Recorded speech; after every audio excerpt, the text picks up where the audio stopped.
Monique's son, Shalon, is officially, took to his TikTok and he answered some questions. You guys can see Monique has previously dissed him on the stage, had some things that some people know controversial about the things she had to say about her son. And you guys can see on TikTok right here, he responded to some questions and let it be known that previously he was on meds, etc. And I'm gonna give it to you guys right here. First and foremost, if you guys is new to the channel, I'm gonna ask y'all to go down right now and hit that like button. Subscribe up if you're new to the channel. Share this video. I'm gonna give you guys Monique on the stage first, so you guys can get a reference point as to what this thing is all about. Where she has some things to say about her son, about him being on TikTok, etc. And I'm gonna follow it up by his live stream on TikTok and what he had to say about previously being on meds and answering a few questions.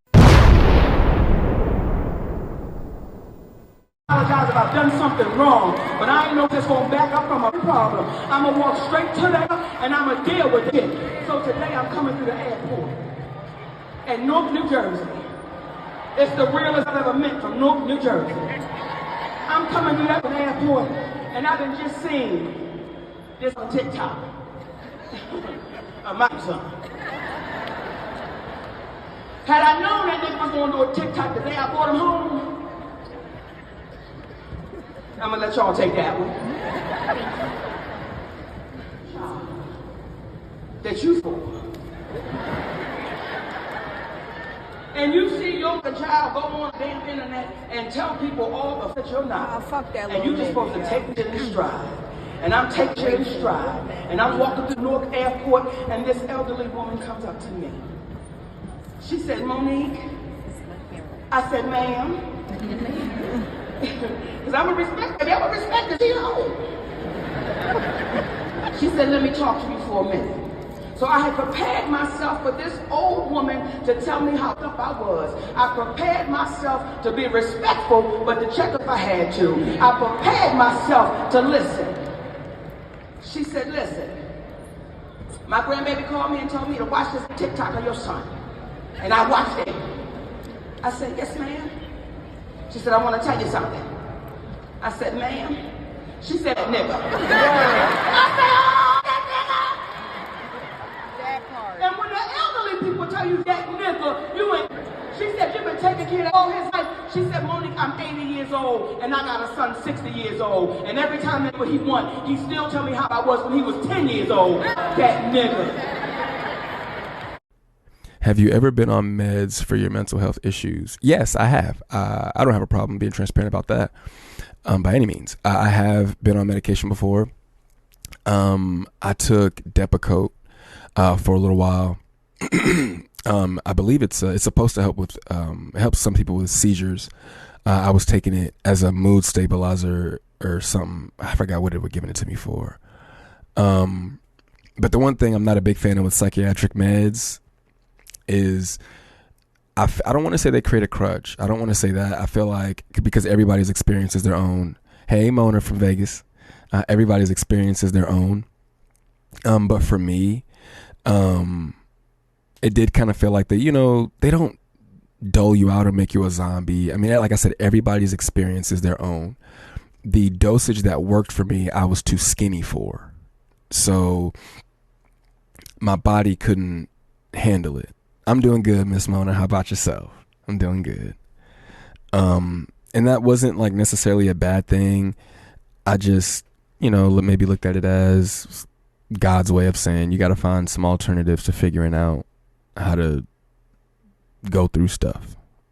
You ain't got to say sensitive is my middle name. You ain't got to do me like that. But it's crazy how sometimes you gotta be like unafraid to look crazy sometimes. Like, I'm a verbal person when I'm feeling some type of way. And I used to be, I would sometimes walk down the street and talk about how I'm feeling out loud. And I could care less that somebody was looking at me, hearing what I was saying. I could care less. You know what I'm saying? Like that helped so much.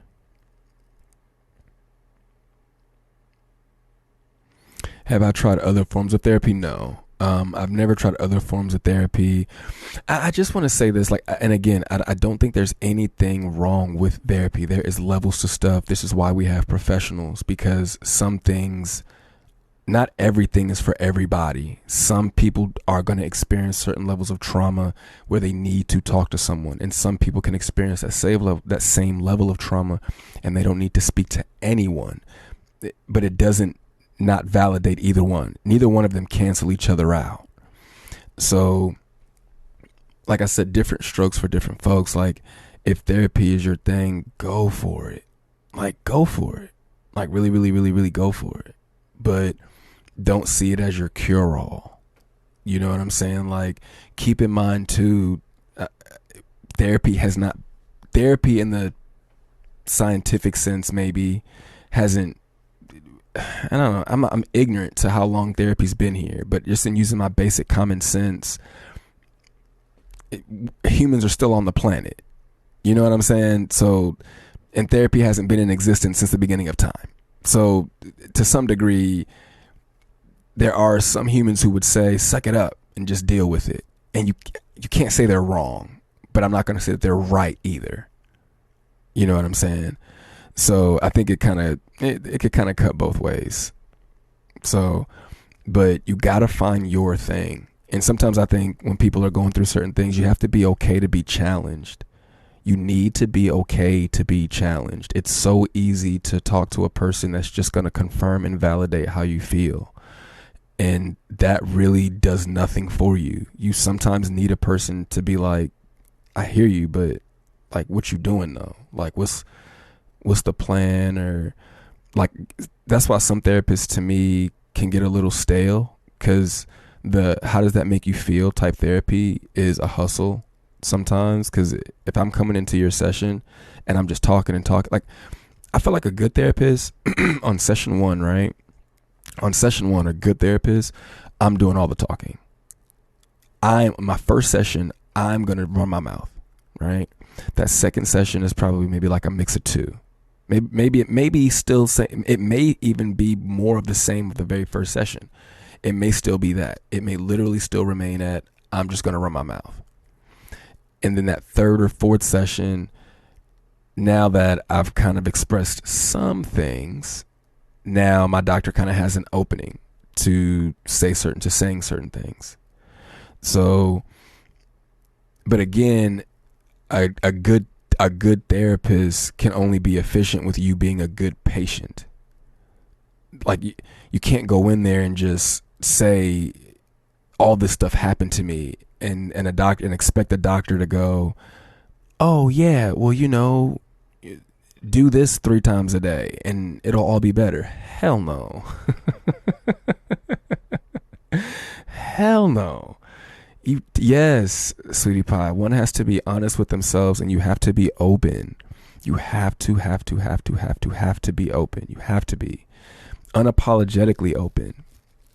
You know, you gotta find, and I can't stress this enough, you gotta find the right doctor. I don't know why my camera's doing that, but you gotta find the right doctor for you. Don't just pick somebody. Like, if you're using BetterHelp, that's fine. Like, I used BetterHelp before, and I loved my therapist that I had through BetterHelp.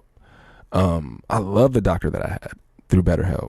Whatever works for you. You know what I'm saying? Like, those simple sessions of just being in the car and you're just kind of talking it out, it really does kind of help.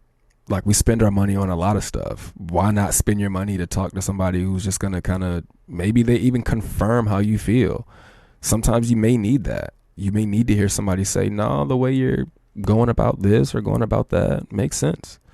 You know what I'm saying? Sometimes a person needs that. You know, I don't think there's anything wrong with that. Now, again, that was Monique's son. As you guys been seeing, they had a little bit of a feud, you know, especially throughout this month, where you guys been seeing the back and forth between her and her oldest son. At the end of the day, shout out to this young brother right here for trying to inform people on different formulas as pertaining mental health, etc. As we know, many people, you know, young and old, deal with a lot of mental illness, and it's important to get the help you need. You know, it might not always be therapy; it may be different forms, whatever form you feel like works for you. Me personally, I want to say to you guys, you know, I wish you guys well in y'all journey, but especially find people that you feel like you can confide in. It don't always have to be a financial thing. It could be a loved one, it could be a close relative, or just a confidant, etc. Find somebody that you can truly trust and release some of the things, because the worst thing you can do is keep things bottled inside. Stress is the silent killer, and that's just my personal opinion as pertaining to anybody that's dealing with any mental illness. Y'all get in the comment section below right now. Let me know what you guys think as pertaining to Monique and her son. Again, you guys can see that's what Monique had to see on the stage at the comedy show. She received a lot of backlash, but you guys can see her son did reveal that he did previously take meds, etc., and he's been dealing with different things along his journey of life, as we all do. Everybody go down right now and hit that like button if y'all enjoy content like this. Please subscribe if you guys are new to the channel. Don't forget to turn that post notification bell on to all. Sub up again, like I said, and share this video. I thank you guys for y'all time.